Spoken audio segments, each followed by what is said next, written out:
ยังไม่สวดครึ่งมีตั้ง10 นาที5 นาที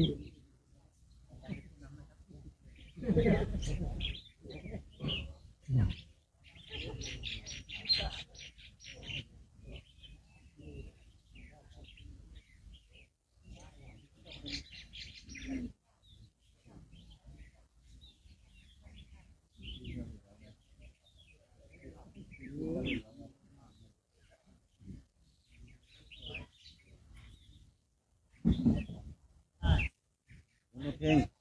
ทำเพลง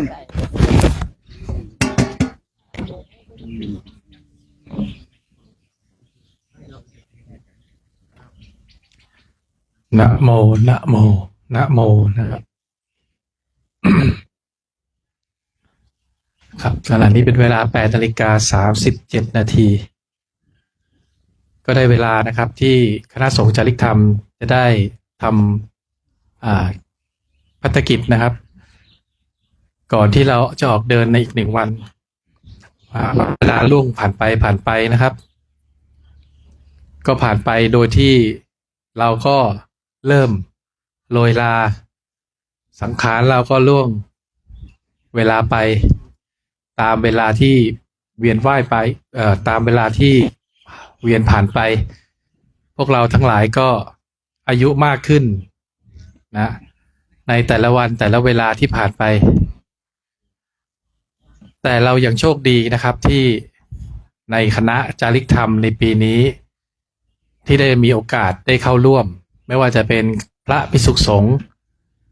สามเณรแม่ชีอุบาสกอุบาสิกานะครับที่ได้มีโอกาสที่ได้มีลมหายใจแล้วก็นำพาสังขารร่างกายที่เกิดมาในชาตินี้ได้เข้ามาร่วมศึกษาและประพฤติปฏิบัติในเส้นทางแห่งความหลุดพ้นที่พวกเราท่านทั้งหลายตั้งเป้าหมายไว้สูงสุด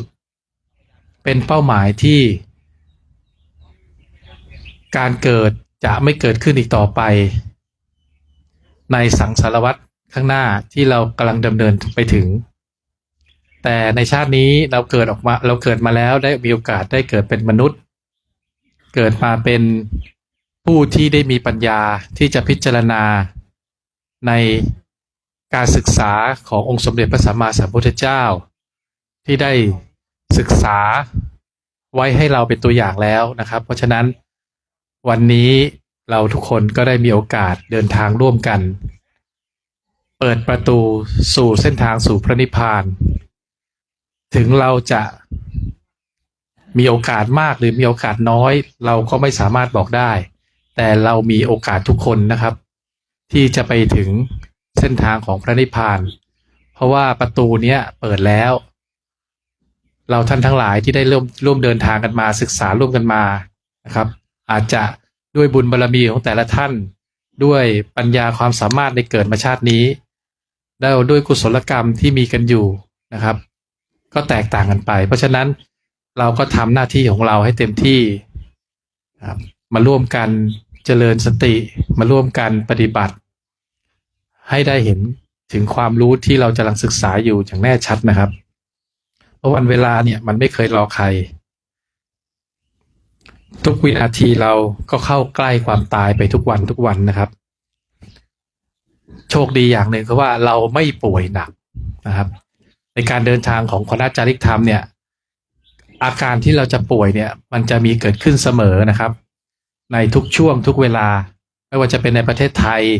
หรือที่ไหนก็ตามที่เรามีการปฏิบัติมารตัวนี้ก็จะมาให้กับทุกท่านนะครับขึ้นอยู่ที่ว่าเราได้เคยทำกรรมอะไรไว้บ้างนะครับสิ่งนี้ก็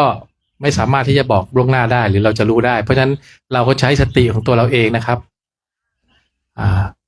ดูแลตัวเองให้ดีในเรื่องของการขบฉันในเรื่องของการพักผ่อนแล้วก็ในเรื่องของการดูอริยบทต่างๆนะครับว่าเจ็บป่วยตรงไหนก็รีบรักษาซะนะครับเราก็มีทีมงานของทีมแพทย์นะครับที่ได้จัดยาถวายพระคุณเจ้าแล้วก็ได้ด้วยกำลังของญาติโยมที่ได้ด้วยกัน ถวายปัจจัยหรือถวายยารักษาโรคมาให้ เพื่อเป็นป้องกันความเจ็บป่วยให้กับคณะของเรา จะได้เดินทางศึกษากันต่อไปนะครับ วันนี้ก็จะเป็นวันอีกวันหนึ่งที่เราจะได้เริ่มเดินขึ้นสู่ดอยสะเก็ดนะครับ อีกไม่นานก็จะถึงวัดดอยแล้ว29พุทโธนะโมนะครับหลวงพ่อจะสอนว่าก้าวทุกก้าวมีพระพุทธเจ้าอยู่ในใจนะครับ เพราะฉะนั้นถ้าเราก้าวทุกก้าวโดยที่มีพระพุทธเจ้าอยู่ในใจแล้ว เส้นทางลำบากแค่ไหน ถ้าเราตั้งมั่นด้วยศรัทธาแล้วเราก็ไปถึงครับนะครับ ก็คงจะพร้อมกันแล้วนะครับ เดี๋ยวเราก็มาสวดมนต์เจริญสติกันสักเล็กน้อย ก่อนที่เราจะได้รับบิณฑบาตต่อไปนิมนต์นะครับคุกเข่า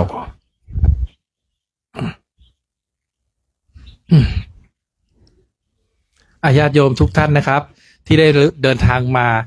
ร่วมบุญวันนี้นะครับ ท่านใดสะดวกนั่งก็นั่งได้เลยนะครับ ด้านหลังพระถ้ามีมานั่งได้ก็ได้นะครับ หรือจะนั่งตามอัธยาศัยก็ได้นะครับ แล้วก็หนังสือสวดมนต์เรามีไม่พอมั้งก็ไม่เป็นไรนะครับถ้าตั้งจิตบทไหนสวดได้ก็ร่วมกันสวดมนต์มานะครับ แล้วก็ตั้งจิตเป็นกุศลนะครับ ร่วมกันนะครับ เมื่อความพร้อมทั้งหมดพร้อมแล้วกราบกราบกราบขออนุญาตเป็นต้นเสียงนำการสวดมนต์ในเช้าวันนี้นะครับโยโสภะคะวะอะระหังสัมมาสัมพุทโธระวาคาโตเยนะภะคะวะตาธัมโมสุปฏิปันโนยัสสะภะคะวะโตสาวกสังโฆ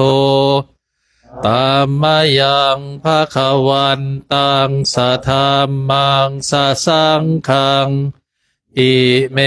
หิสการเรหิยะทาระหังอาโรปิเตอภิปูชยามะสาธุโนพันเตภะคะวาสุจิราปรินิพุตโตปิปัจฉิมาชนะตานุกรรมปะมานาสาอิเมสการเรทุขตาปันนาการพุเตปฏิคันหาตุอัมหากังทีคารตังหิตายะสุขายะอะระหังสัมมาสัมพุทโธภะคะวาพุทธังภะคะวันตังอภิวาเทมิ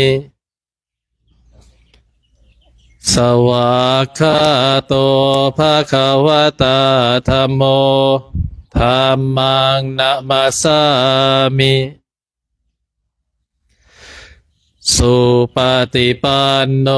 ภะคะวะโตสาวกสังโฆสังฆังนะมามิหันธรรมยังพุทธสาภะคะวะโตบุพภาคณมการังกะโรมะเสนะโมตัสสะภะคะวะโตอะระหะโตสัมมาสัมพุทธัสสะนะโมตัสสะภะคะวะโตอะระหะโตสัมมาสัมพุทธัสสะนะโมตัสสะภะคะวะโตอะระหะโตสัมมา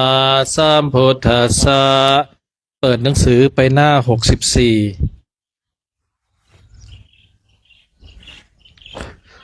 หันธรรมยังชินปัญชระคาทายโยพระนามะเสชยาสนากตาพุทธาเชตวามารังสวาหนังสัจจะสะพังรสังเยปิวิงสุนราสภาพระพุทธเจ้าทั้งหลายผู้องค์อาจในหมู่ชน ประทับณชัยอาจบัลลังก์ทรงชนะมารผู้พรั่งพร้อมทั้งเสนามารแล้วเสวยอมตะรสคือสัตว์ประการอันทำให้ผู้รู้แจ้งข้ามพ้นทุกข์ทั้งปวงตัณหังกราทะโยพุทธาหาทวีสตินายกาสัพเพปฏิทิตาไมหังมาทะเกเตมุนิสรามี28พระองค์มีพระตัณหังกรเป็นอาทิขออัญเชิญพระพุทธเจ้าผู้ทรงเป็นจอมมุนีทุกพระองค์มาประดิษฐานอยู่บนกระหม่อมของข้าพระเจ้า ปฏิทิโตไมหังพุทโธธัมโมทวิโลจเนสังโฆปฏิทิโตไมหังอุเรสาภคุณากโรขออัญเชิญพระพุทธเจ้าประดิษฐานอยู่บนศีรษะของข้าพระเจ้าพระธรรมเจ้าจงมาสถิตที่ดวงตาทั้งสองพระสงฆ์ผู้เป็นบ่อเกิดแห่งคุณทั้งปวงมาประดิษฐานบนอกของข้าพระเจ้าหะทะเยเมอนุรุตโธสารีปุตโตจะทักขิเนโกนทันโยปิติภาคัสสมิงโมคคัลลานจะวามะเกขอพระอนุรุทธะจงมาสถิตที่หัวใจพระสารีบุตรจงมาสถิตที่แขนขวาพระโกนทัญญะจงมาสถิตที่หลังพระโมคคัลลานะจงมาสถิตที่แขนซ้ายทักขิเนสวะเนไมหังอาสุงอานันทราหุโลกาสโปจะมหานาโมอุภาสงวามโสตะเกพระอานุนและพระลาหุนจงมาสถิตที่หูขวาพระกัสสปะและพระมหานามะจงมาสถิตที่หูซ้ายเกสโตปิธิภาคัสสมิงสุริโยวะปะพังกะโรนิสินโนสิริสัมปันโนโสภิโตมุนิปุงคะโวพระมุนีเจ้าประเสริฐคือพระโสภิตะผู้เพียบพร้อมด้วยสิริเรืองรองดังพระอาทิตย์จงมาสถิตณท้ายถอยกุมารกาสโปเทโรมเหสีจิตวาทโกโสไมหังวัฒเนนิจังปฏิทาสิคุณากะโรขอพระกุมารกาสปะเทระผู้แสวงบุญทรงคุณอันประเสริฐผู้มีวาทะอันวิจิตรไพเราะเป็นบ่อเกิดแห่งความดีจงมาประดิษฐานที่ป่าของข้าพระเจ้าเป็นนิจปุณโญอังคุลิมาโลจะอุปาลีนันทสีวลีเทราปัญจะอิเมชาตานาลาเตติลกามะมาขอพระเถระ5พระองค์นั้นคือพระปุณณะพระองคุลีมานพระอุบาลีพระนันทะและพระศรีวลีขอจงปรากฏเป็นกระแจจุนเจิมที่หน้าผากสีติมหาเถราวิชิตาชินสาวกาเอเตสีติมหาเถราชิตวันโตชิโนรัสสา ชะลันตาสีละเตเชนะอังคะมังเคสุสันทิตาขอพระเถระทั้งหลาย80 พระองค์ที่เหลือผู้ชนะกิเลส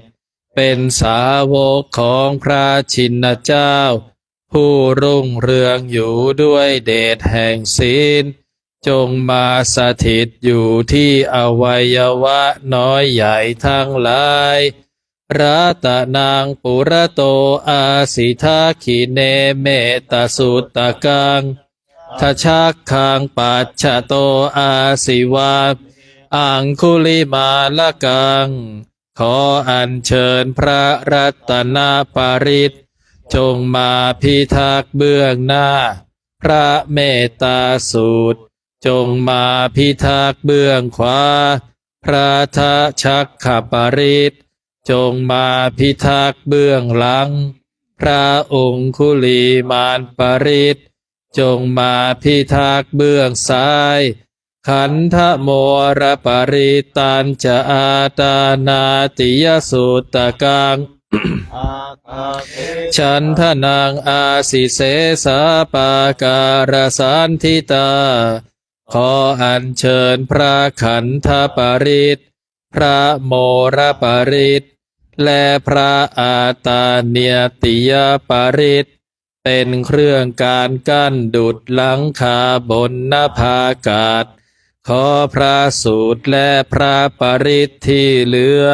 เป็นปราการกำแพงโดยรอบ วินานาวัสัง ยุตตาสัตตาปาการลังกตาวาตปิตาทิสัญชาตาพาหิราชาตุปัฏฐวาขอพระอาณาคืออำนาจของพระพุทธเจ้าผู้ทรงชัยอันประกอบพระคุณอันประเสริฐมาประกอบเป็นกำแพง7 ชั้นคุ้มครองข้าพระเจ้าจากอันตรายภายนอกมีโรคที่เกิดจากลมเป็นต้น และอันตรายภายใน มีโรคที่เกิดจากดีกำเริบ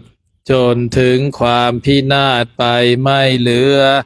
อเสสาวินายังยันตุอนันตชินเตชะสาวาสโตเมสกิเจนะสัทธาสามพุทธปัญชเรด้วยเดชแห่งพระพุทธเจ้าผู้ทรงชัยมีพระคุณต่อสรรพสัตว์ไม่มีที่สิ้นสุดขออันตรายที่เหลือจงพินาศไปเมื่อข้าพระเจ้าอยู่ในบัญชรของพระสัมมาสัมพุทธเจ้าไม่ว่าทำกิจการใดๆขอให้สำเร็จทุกเมื่อเถิดชินะปัญชรมาชามหิวิหารันตังมหิตะเลสัทธาปาเลนตุมังสาเพเตมหาปุริสาสภาขอพระพุทธเจ้าผู้ทรงพระ อันล้ำเลิศทรงอภิบาลรักษาข้าพเจ้า ผู้อยู่ในภาคพื้นท่ามกลางพระชินบัญชรตลอดไปอิเจวมันโตสุขุโตสุราโคชินานุภาเวนะชิตุปัฏฐโวธรรมานุภาเวนะชิตาริสังโฆสังขานุภาเว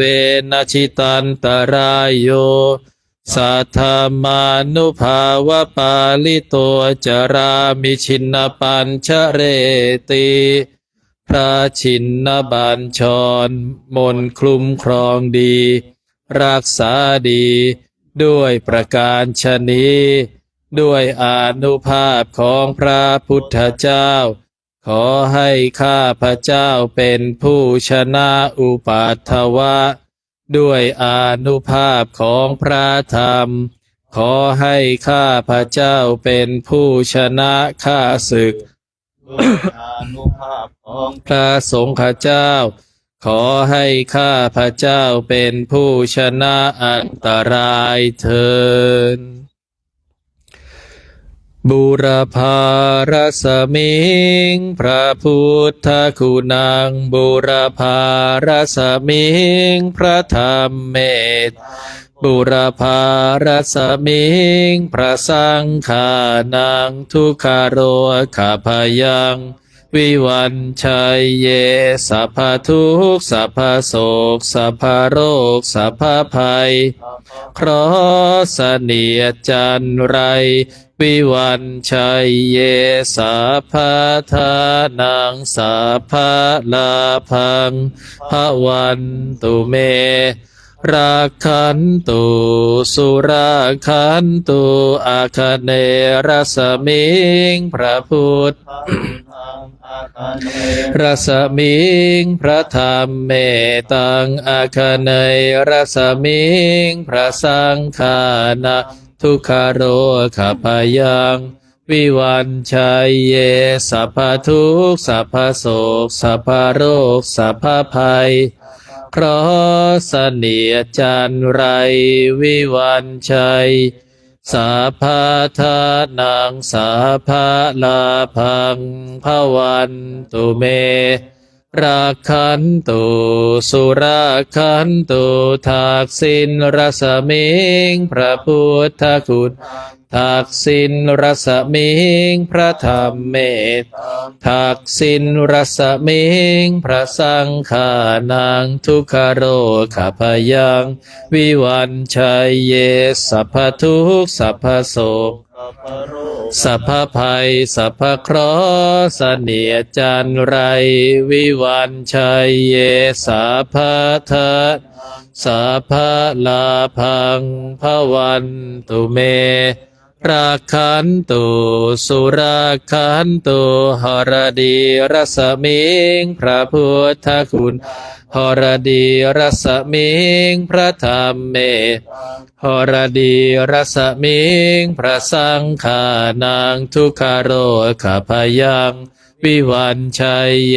สัพพทุกข์สัพพโศกสัพพภัยสัพพเคราะห์เสนียดจันไรวิวันชัยเยสัพพทานังภวันตุเมราคันตุสุราคันตุปัจจิมรสมิงพระพุทธคุณปัจจิมรสมิงพระสังฆานังรสมิงพระสังฆานังทุกขโรขพยังวิวันชัยเยสัพพทุกข์สัพพโศกสัพพโรคสัพพภัยเสนียดจันไรวิวันชัยเยสัพพทานังสัพพลาภังภวันตุเมราคันตุสุราคันตุพายาประสมิงพระพุทธคุณังรสมิงพระธรรมเมตังพายาประสมิงพระสังฆาทุกขโรขพยังวิวันชัยเยสัพพทุกข์สัพพโศกสัพพโรคสัพพภัยจันไรวิวันชัยเยสัพพทานังสัพพลาภังภวันตุเมราคันตุสุราคันตุอุดรรสมิงพระพุทธคุณอุดรรสมิงพระธรรมเมตอุดรรสมิงพระสังฆานังทุกขโรขพยังวิวันชัยเยสัพพทุกข์สัพพโศกสัพพโรคสัพพภัยเสนียดจันไรวิวันชัยเยสัพพทานังสัพพลาภังภวันตุเมราคันตุสุราคันตุอุทรสมิงพระพุทธอีสานรสมิงพระธรรมเมตังอีสานรสมิงพระสังฆาทุกขโรขพยัง วิวันชัยเยสัพพทุกข์สัพพโศกสัพพโรคสัพพภัย สัพพะ เสนียจันไรวิวันชัยเยสัพพทานังสัพพลาพังภวันตุเมราคันตุ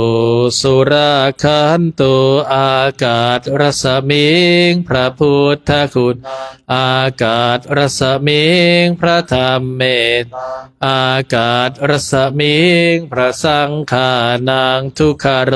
คพยัง วิวันชัยเย สัพพทุกข์สัพพโศกสัพพโรคสัพพภัยสัพพเคราะห์เสนียดจันไร วิวัน ชัยเยสัพพทานังสัพพลาพังภวันตุเมราคันตุสุราคันตุปัทวีรสมิงพระพุทธคุณ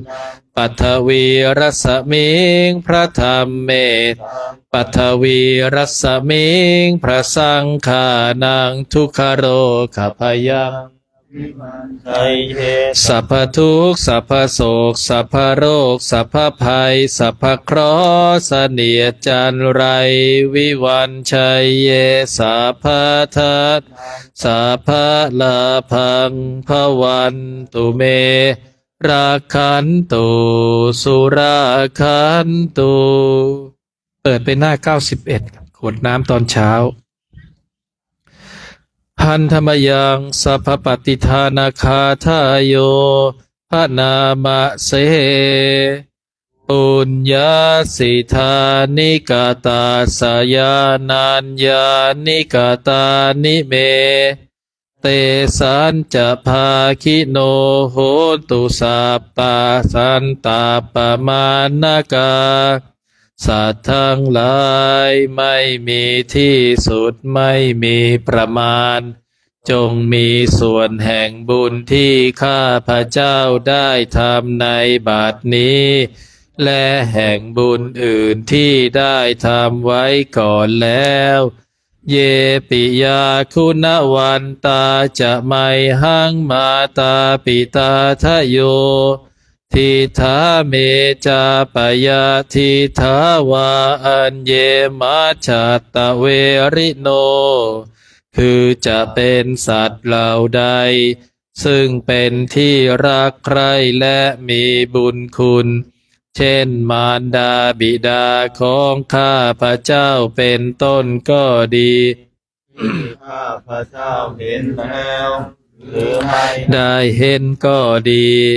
สัตว์เหล่าอื่นที่เป็นกลางกลางหรือเป็นคู่เวรกันก็ดี สัตตาติขันติโลกัสสมิงเตภูมมาจตุโยนิกาปัญเจกจตุโวการาสารันตาภวาภเวสัตว์ทั้งหลายตั้งอยู่ในโลกอยู่ในภูมิทั้งหลายอยู่ในกำเนิดทั้งสี่มีขันธ์ห้าขันธ์มีขันธ์เดียวมีขันธ์สี่ขันธ์กำลัง ท่องเที่ยว อยู่ในภพน้อยภพใหญ่ก็ดียาตังเยปฏิทานาเมอนุโมทันตุเทสยังเยจิมังนัปปชานันติเทวาเตสังนิเวทยุงสัตว์เหล่าใดส่วนบุญที่ข้าพระเจ้าแผ่ให้แล้วสัตว์เหล่านั้นจงอนุโมทนาเองเถิดส่วนสัตว์เหล่าใดยังไม่รู้ส่วนบุญนี้ขอเทวดาทั้งหลายจงบอกสัตว์เหล่านั้นให้รู้มายาทินนานปุญญานังอนุโมทนาเหตุนาสัพเพสัตตาสัทธาโหนตุอเวราสุขชีวิโนเขมาปะทานจะปาปนตุเตสาสาสิชตังสุภาเพราะเหตุที่อนุโมทนาส่วนที่ข้าพระเจ้าแผ่ให้แล้วสัตว์ทั้งหลายทั้งปวง จงเป็นผู้ไม่มีเวรอยู่เป็นสุขทุกเมื่อ ถึงบทอัน เกษมกล่าวถึงพระนิพพาน ความปรารถนาที่ดีงามฝากเหล่านั้นจงสำเร็จเถิดครับคุกเข่ากราบพระพร้อมกันครับ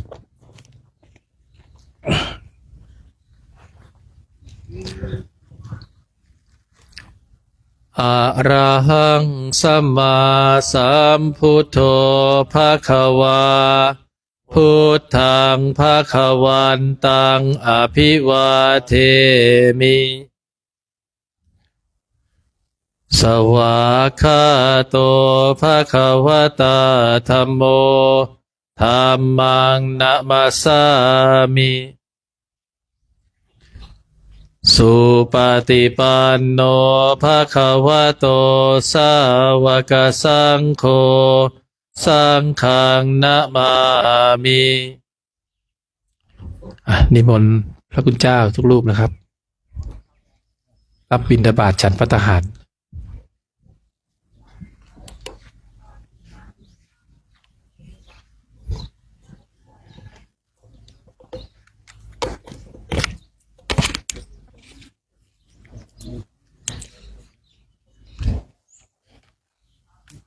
ได้ไหมแล้วก็ไปทางนี้สิ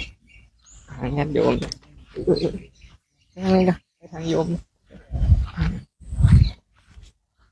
คนนึง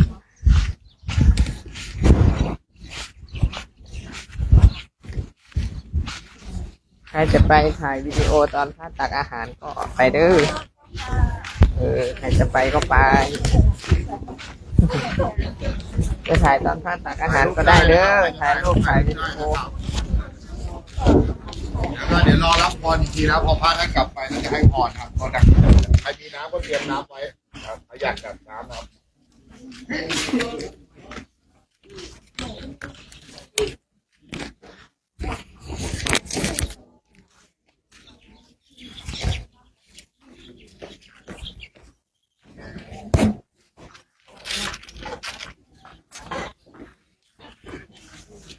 วันนี้ก็เป็นอีกวันหนึ่งเนาะในญาติโยมจะได้มาร่วมกันอนุโมทนาบุญกับพระคุณเจ้าของเราซึ่งวันนี้พระคุณเจ้าของเราก็ได้พิจารณาอาหารกันอาหารก็เป็นเครื่องนำพาเนาะเครื่องนำพาให้น่าเข้าหรือว่าข้าวเหนียวข้าวบุรี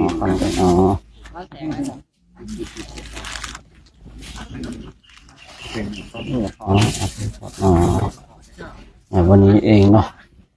ญาติโยมก็มาร่วมอนุโมทนาบุญกันการอนุโมทนาบุญก็เป็นสิ่งที่เราเพิ่งกระทำกันเพราะชีวิตของเรานี่ก็ต้องฉลาดในบุญเนาะฉลาดในบุญฉลาดในกุศลกันบุญกุศลนั่นก็จะเป็นสิ่งที่เพิ่งกระทำกัน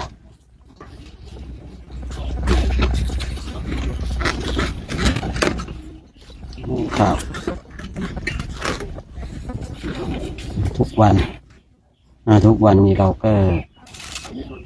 จะประมาณนี้เนาะฉันภัตตาหารนี่ก็จะประมาณนี้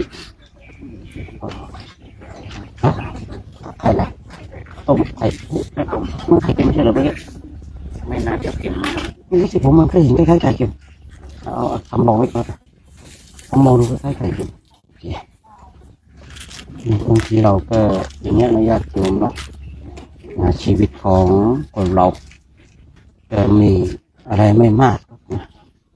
มีอะไรไม่มากเราก็ขับขึ้นกันไปด้วยทำบุญกุศลกันเยอะเนาะทุกวันทุกวันก็ฉันข้าวจะประมาณนี้นะประมาณเราฉันข้าวมัน9 โมงนิดหน่อยข้าวน้ำโภชนะอาหารนี่ก็คือเราไม่สามารถจะกำหนดกฎเกณฑ์ได้นะไม่สามารถที่จะไปอาหารมีมากมีน้อยนะนั้นแล้วแต่คือเราไปบางที่นะบางที่นี่ก็รวมสมบูรณ์ไปข้าวน้ำโภชนะอาหารนะบางที่ก็ว่ากันไประยะโยมนะ บางทีก็ว่ากันไปตามเหตุตามปัจจัยตามเหตุตามปัจจัยตาม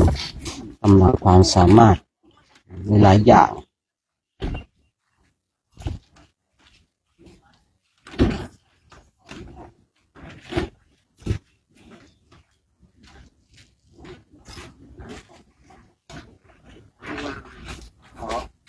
อะไรเอ่ย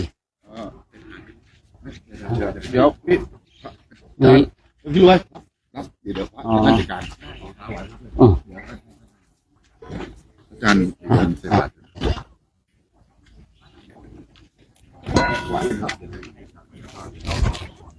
อ้าวสาธุโอ้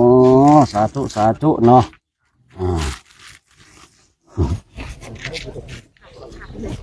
เดี๋ยวใส่คอยใส่ทีละองค์ละองค์เด้อก็เตรียมน้ำไปรับพรในทางโน้นอีกรอบหนึ่งอ้าวนี่ตามมานี่สาธุสาธุเอามาไหมโอ้ดีเลยเนาะเดี๋ยวก็เตรียมน้ำไปรับพรกันนะให้อามานั่งตรงไหน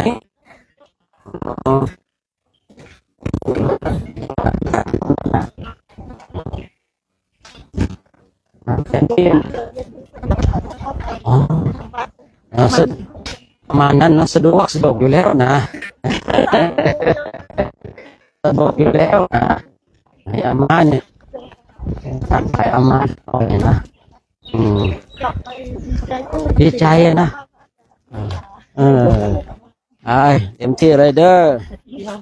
อย่าลืมห่อไปด้วยนะยางรั่วนี่ไงไม่ใช้มิสลินน่ะ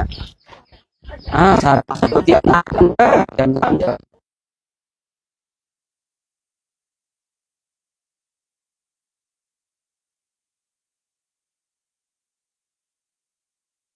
เป็นพระได้ทำบุญกับพระคณะสงฆ์คณะใหญ่ดีแล้วนะเมื่อกี้เห็นโยมอามาไม่มาเดี๋ยวมาหาอามาสักหน่อย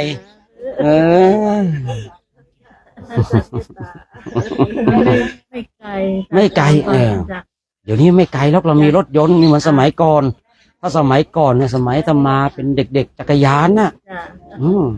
สมัยนี้โอ้ดีมากเลยนะสาธุนะโอ้ดีละปัจจัยนี่ก็แล้วกันทำบุญด้วยกันสาธุโมทนาโชคดีเดี๋ยวรับพรพร้อมกันเด้ออยู่ที่ไหนกันไม่ใช่อยู่วัดท่ามึงนะเจ้าค่ะท่ามึงนะอยู่กับหลวงตาเจ้าค่ะดีมากรู้จักสมัยที่ปี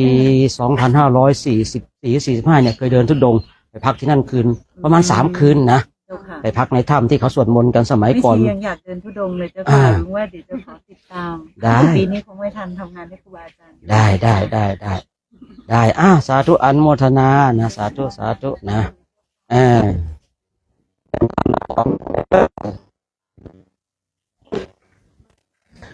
วันนี้ก็ถือว่าเรื่องของบุญสัมพันธ์นี่เป็นสิ่งที่เราจะต้องมาศึกษาต้องมาเรียนรู้กัน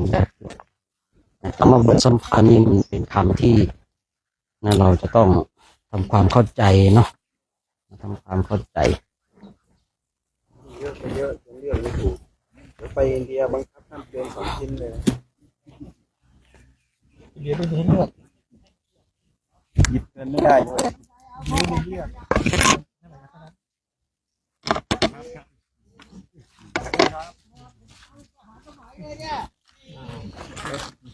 ถึงไหนนะ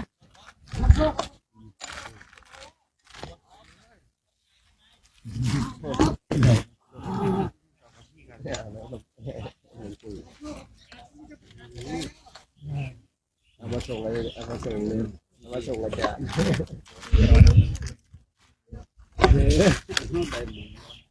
ในหมู่สวดมนต์เหรออะไรอาจารย์ประหยัดว่าอะไรนะมัน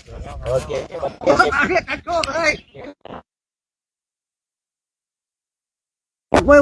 เครื่องเสียงช็อตว่าทำไงราคา3-4 หมื่นสละเลยแล้วแต่การโชคพิจารณามหาสมัยเขาประกาศอะไรว่าไปอาจารย์ได้น้ำแล้วเหรอ ธิเอามาตั้งเลย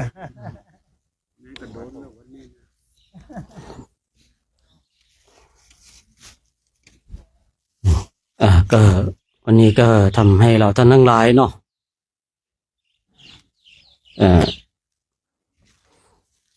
มัทนากับญาติโยมทุกคนทุกท่านนะวันนี้บุญสัมพันธ์ได้เกิดขึ้นเนาะคณะพระภิกษุสงฆ์องค์สามเณรแม่ชีอุบาสกอุบาสิกานะวันนี้ก็มีความสุขนะสุขทั้งกายสุขทั้งใจนะกายก็สุขนะสุขด้วยข้าวน้ำโภชนาอาหารใจก็สุขด้วยธรรมนะธรรมที่พระพุทธเจ้าทรงตรัสไว้นะชีวิตของเราท่านทั้งหลายจะต้องสุขกายสุขใจนะกายของเราก็ต้องสุขนะสุขไปด้วยข้าวน้ำโภชนาอาหารสุขด้วยเครื่องนุ่งห่มที่อยู่อาศัย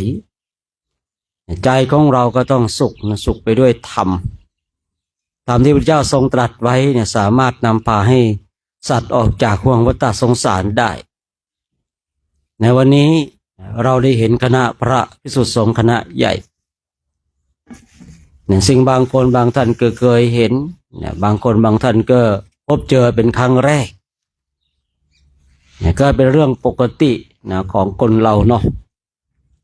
เมื่อทุกสิ่งทุกอย่างเรียกว่าเหตุปัจจัยพร้อมนะทุกอย่างมันก็พร้อมที่จะต้องโคจรมาพบกันแต่ถ้าเหตุปัจจัยไม่พร้อมนะก็ไม่สามารถที่จะโคจรมาพบกันได้นะแต่ว่าเราต้องเข้าใจหลักว่าโลกมันกลมนะมันหนีไม่พ้นหรอกถ้าเราท่านทั้งหลายเป็นธาตุเดียวกันนะขอใช้คำว่าธาตุแห่งบุญกุศลธาตุแห่งบุญกุศลนี่ก็จะนำพาให้เรามาพบมาเจอกันทีนี้เรามีโอกาสได้ให้ทานวันนี้เราได้ให้ทานนะเลยนึกถึงที่พระนางสุมนาเนี่ยเขาถามพระพุทธเจ้านะว่าคนเราเนี่ยระหว่างอีกคนหนึ่งเนี่ยให้ทานกับไม่ให้ทานเนี่ย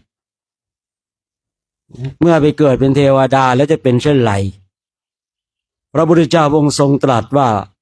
บุคคลที่ให้ทานเนี่ยไปเกิดเป็นเทวดาก็จะมีรัศมีที่ออกจากกายครับว่าไงครับที่ล้างบาตรนะผม ครับ ห้องน้ำด้านนอก ครับผมครับรับทราบครับนะครับนะคือพระพุทธเจ้าพระองค์ทรงตรัสว่าบุคคลที่ให้ทานนะเมื่อไปเกิดเป็นเทวดาบุคคลนั้นก็จะได้มีรัศมีที่เรืองรองนะคือเทวดานี่เขาวัดกันที่รัศมีที่ว่าของเราว่าออร่าเนาะจะมีแสงมีรัศมีออกจากกายเนี่ยคือวัดกันตรงจุดนี้ใครมีรัศมีออกจากกายน้อยก็จะถูกเทวดาที่มีรัศมีมากข่มเอาบุคคลที่ไม่ได้ให้ทานเนี่ยให้ทานก็จะมีรัศมีน้อยนะต้องคอยหลบเทวดาพระนางสุมนาก็ถามตอบอีกว่าถ้าหมดบุญจากเทวดาแล้วเนี่ยกลับมาเกิดมาเป็นมนุษย์เนี่ยจะมีการแตกต่างกันไหมพระพุทธเจ้าพระองค์ทรงตรัสนะบุคคลที่ให้ทานเนี่ยถ้ากลับมาเกิดมาเป็นมนุษย์แล้วก็จะมีความอุดมสมบูรณ์ด้วยข้าวน้ำโภชนาอาหารจะพร้อมด้วยอายุวันนะสุขะพละปฏิภาณธนสารสมบัติเพราะว่าบุคคลที่ได้ให้ทานถ้าให้ทานด้วยข้าวน้ำโภชนาอาหารเขาบอกว่าขึ้นชื่อว่าให้อายุวันนะสุขะพละปฏิภาณธนสารสมบัติคือให้ทั้งหมดเลยบุคคลเหล่านี้เกิดมาเป็นมนุษย์ก็จะมีความสมบูรณ์โดยข้าวน้ำโภชนาอาหารพร้อมด้วยอายุวันนะสุขะพละและบุคคลที่ไม่ได้ให้ทานมาเกิดมาเป็นมนุษย์เป็นเช่นไรพระพุทธเจ้าองค์ทรงตรัสบุคคลนั้นก็อาจจะขัดสนมีการอยู่ที่ลำบากเหลือเกินบางทีเราเห็นคนเนาะอันนี้เราอย่าไปดูถูกเขาแต่ให้เรามองเป็นครูว่าโทษในการตระหนี่ทำให้บุคคลนั้นบุคคลนี้อยู่ด้วยความยากลำบากแต่ แต่บางคนที่มีกำลังของทานบารมีมาดีนี่ก็จะมีความอุดมสมบูรณ์ด้วยข้าวน้ำโภชนาอาหารและก็จะมีอายุวันนะสุขะพละพร้อมกับปฏิภาณธนสารสมบัตินางสุมนาถามต่อไปอีกว่าถ้าสองคนนี้บวชไปแล้วเนี่ยเขามาบวชในพุทธศาสนาจะมีผลอย่างไรพระพุทธเจ้าพระองค์ก็ทรงตรัสต่อไปอีกว่าผู้ที่ได้ให้ทานเมื่อเข้ามาบวชในพุทธศาสนาแล้วเนี่ยก็จะเป็นภิกษุที่มีราภมีสักการะย่อมได้จีวรและอาหารอันประณีตได้ทุกสิ่งทุกอย่างคือจะประณีตคือมีความอุดมสมบูรณ์แล้วท่านที่ไม่ได้ให้ทานล่ะเป็นยังไงถ้าเข้ามาบวชแล้วพระเจ้าพระองค์ทรงตรัสว่าพระรูปนั้นก็จะอยู่ด้วยความอัตคัดขัดสนจีวรก็คร่ำคร่าเก่าเหลือเกินจีวรก็หายากข้าวน้ำโภชนาอาหารก็ลำบากนางสุมนาถามต่อไปว่าเอาแล้วถ้าทั้งสองเนี่ยได้บรรลุเป็นพระอรหันต์แล้วมีข้อแตกต่างไหมพระพุทธเจ้าพระองค์ทรงตรัสว่าวิมุตติกับวิมุตติไม่มีการแตกต่างเหมือนกันคือเมื่อบรรลุธรรมแล้วเนี่ยแตกต่างหรือไม่แตกต่างนางสุมนาสงสัยนะพระเจ้าเลยว่าไม่แตกต่างเพราะวิมุตติมีรสเดียวก่อนหน้านั้นอาจจะแตกต่างกันไปเกิดเป็นเทวดาเกิดมาเป็นมนุษย์แล้วได้เข้ามาบวชในบวรพุทธศาสนาก็มีข้อแตกต่างในการอยู่อาศัยหรือว่าสิ่งทั้งหลายแต่คำว่าวิมุตติคือจะเหมือนกันพูดง่ายๆว่ามีรสเดียวกันฉะนั้นเราท่านทั้งหลายเนี่ยในขณะที่เรายังเวียนว่ายตายเกิดอยู่ในวัฏฏะสงสารนี้เนี่ยเราก็ต้องให้ทานไปรักษาศีลไปเจริญจิตตภาวนาไปตามกำลังที่เราพอที่จะทำได้แต่ถ้าว่าเราเห็นโทษเห็นภัยในวัฏฏะเห็นโทษเห็นภัยในการเกิดแก่เจ็บตายและก็ระลึกนึกถึงคำสั่งสอนที่พระพุทธเจ้าพระองค์ทรงตรัสว่าการเกิดทุกคราวเป็นทุกข์กร่ำไปณสถานที่ใดมีการเกิดณสถานที่นั้นมีความทุกข์ความพลัดพรากจากของรักของชอบใจถ้าเรามีการย้ำเตือนกับสิ่งเหล่านี้เนี่ยเราจะต้องออกปฏิบัติออกฝึกฝนออกอบรมจิตตภาวนาเช่นพระภิกษุสงฆ์ที่ท่านได้มาจาริกในครั้งนี้เนี่ยซึ่งบางคนบางท่านก็มีความแปลกใจเกือบแกงสงสัยว่าพระนี่มาทำอะไรกันก็ต้องขอบอกว่าเป็นโครงการจาริกธรรมตามรอยบาทพระศาสดาวัดดอยเทพนิมิตรจัดจาริกธุดงค์ในประเทศไทยต่อไปประเทศอินเดียและเนปาลซึ่งปีนี้ก็จัดเป็นปีที่12โดยมีพระเดชพระคุณหลวงพ่อพระครูธีรธรรมปราโมทย์เป็นประธานซึ่งตอนนี้พระเดชพระคุณหลวงพ่อก็ติด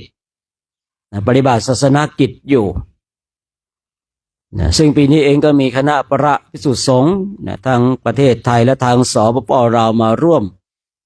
เป็นผู้ที่บำเพ็ญเพียรเป็นเพื่อนร่วมอุดมการณ์เดียวกันคณะพระภิกษุสงฆ์ได้มาพักที่วัดโพทองเจริญถือว่าเป็นความโชคดีวันนี้เองก็มีข้าวน้ำโภชนาอาหารที่ญาติโยมได้น้อมนำมาถวายเนี่ยผุดขึ้นบนโต๊ะด้วยแรงศรัทธาของพุทธศาสนาและเรามีความเชื่อมั่นในผลแห่งทานว่าทานนั้นมีผลให้เราได้จริง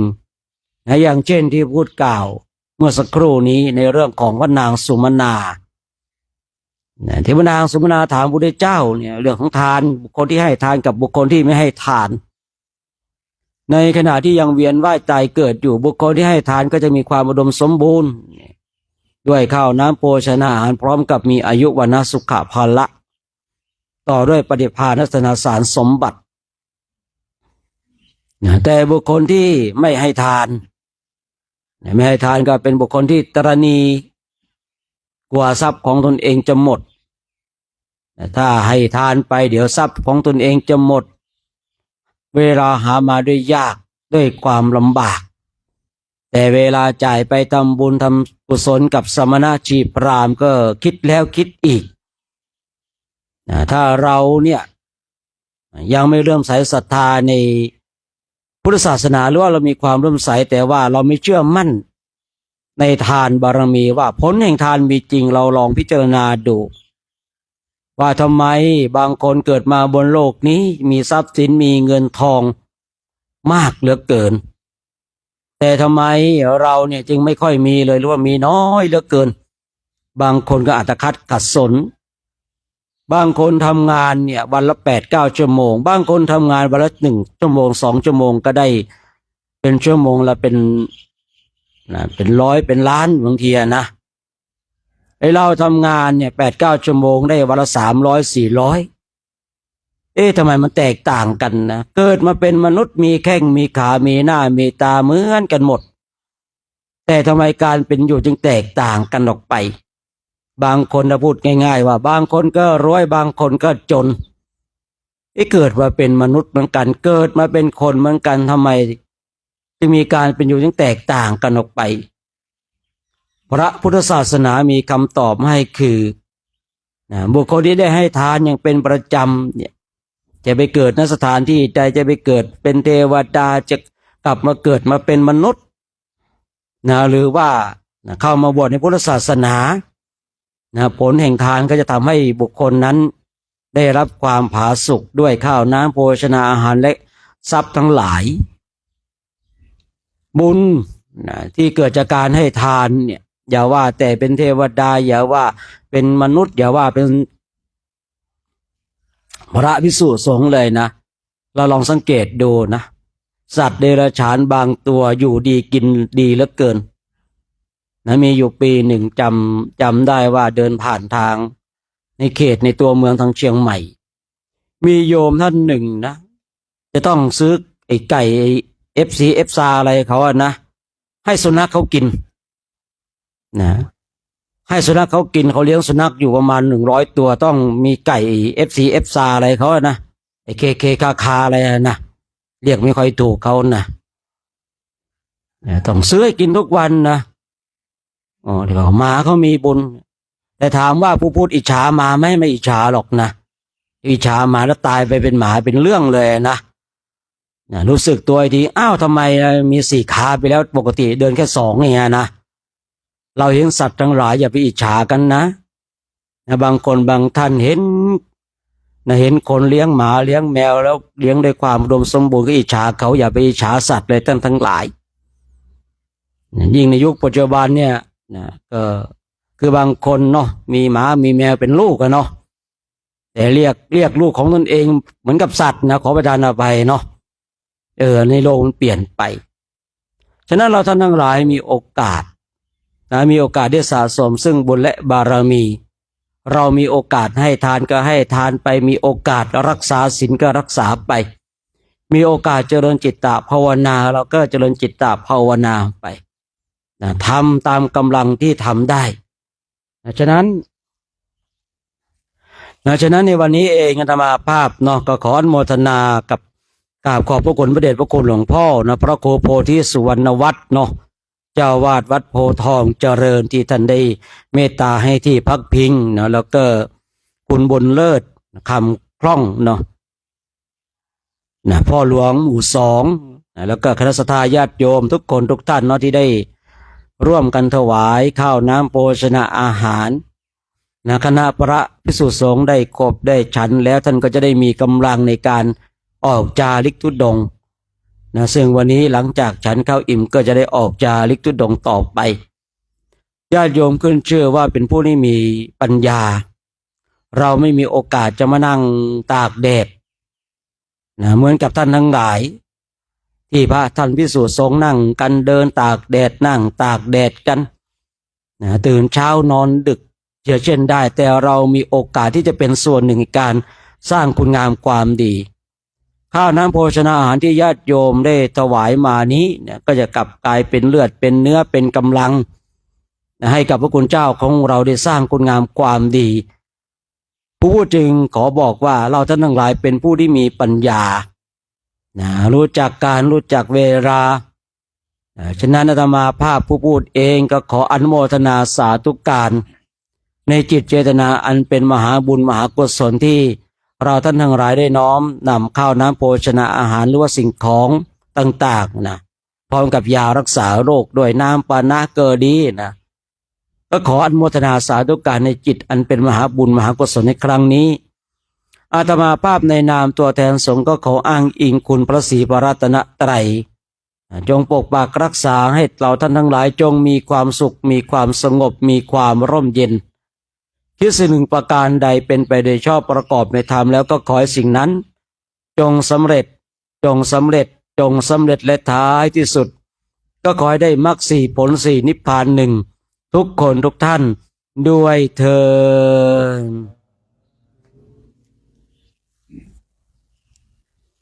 เตรียมน้ำเด้อใครมีน้ำก็เตรียมน้ำญาติกันญาติโยมนะ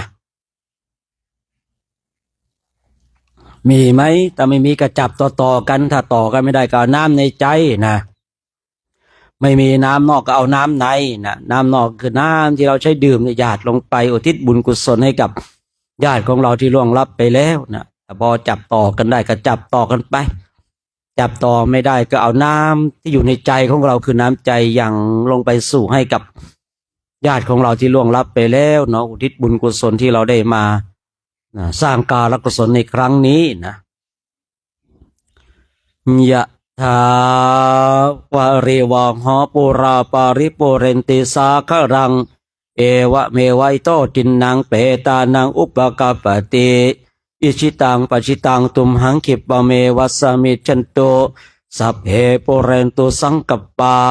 จันโดปนระโสยถามณิโชติระโสยถาวิวาจันตุสัพพะโลโควินาสตุมาเตภวัตวันตารายโย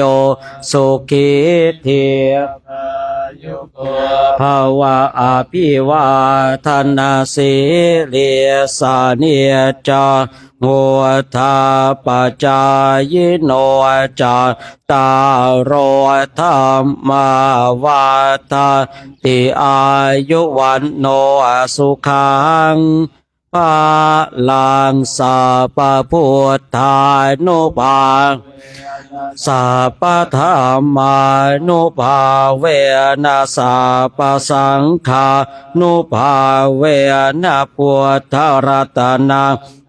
มารัตนังสังฆรัตนังตินังรัตนานังอนุภาเว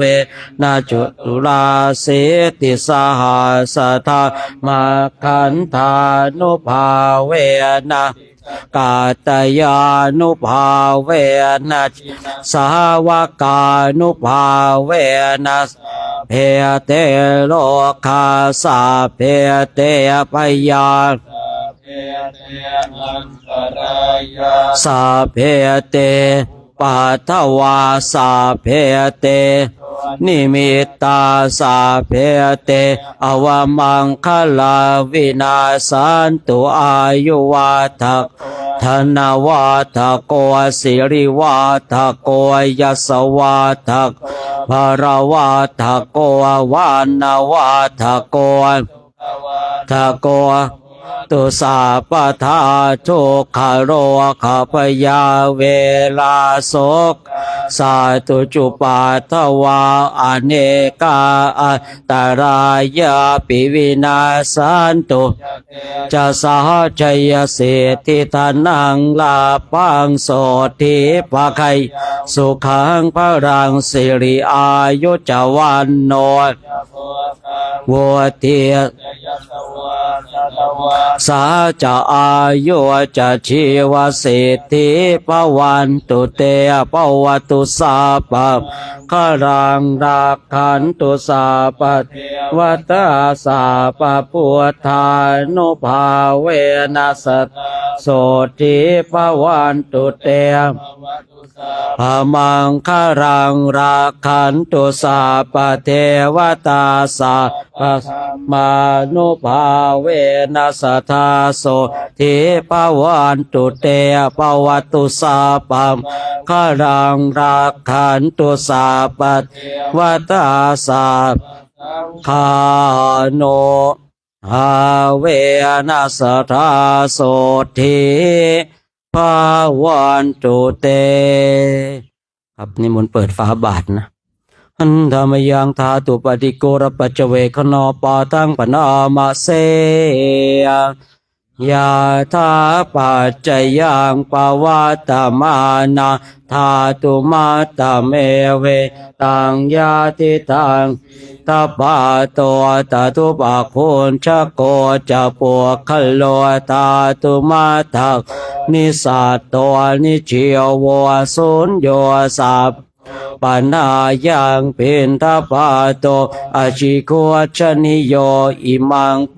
ติกายาปัทวาอติวิยาชิโกชนิโยชายาติ